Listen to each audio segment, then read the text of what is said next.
মৌলভীবাজার পাইকারি মশলা এবং অন্যান্য যে ভোগ্যপণ্য রয়েছে, চাল, ডাল, তেল, সেখানে বাজার মনিটরিংয়ে এসেছি। এটা একটা হোলসেল মার্কেট, আপনারা জানেন।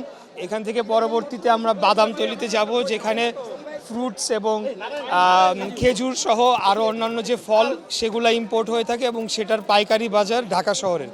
তো আমরা বেসিক্যালি যে কারণে এসেছি বাজার মনিটরিংয়ের জন্যে।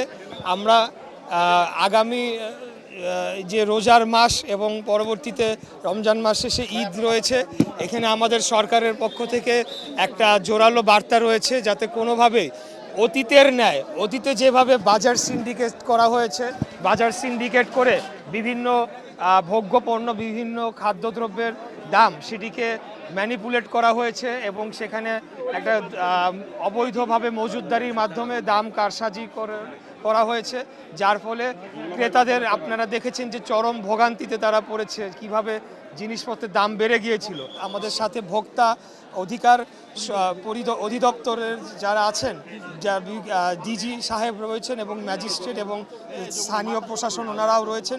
বেসিক্যালি একজন জনপ্রতিনিধি হিসাবে ওনাদেরকে সহযোগিতা করার জন্য এসেছি, যাতে জিনিসপত্রের দাম সেটা ক্রয়ের, হ্যাঁ, সাধারণ মানুষের ক্রয় ক্ষমতার মধ্যে থাকে এবং এখানে কোনো বাজার কারসাজি, কোনো সিন্ডিকেটের মাধ্যমে যাতে জনগণের পকেট কেটে নিয়ে না যায় কেউ, সেটার জন্য আমরা কিছুদিন আগে একটা অনাকাঙ্ক্ষিত ঘটনা ঘটেছে।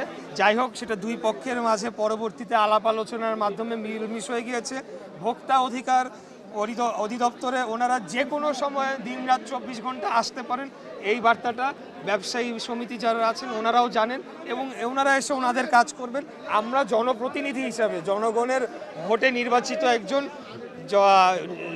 সংসদ সদস্য হিসাবে আমরা সকল যারা আইন শৃঙ্খলা রক্ষাকারী বাহিনী এবং ভোক্তা অধিকার অধিদপ্তর সহ সবাইকে সহযোগিতা করার জন্য কাজ করে যাবো।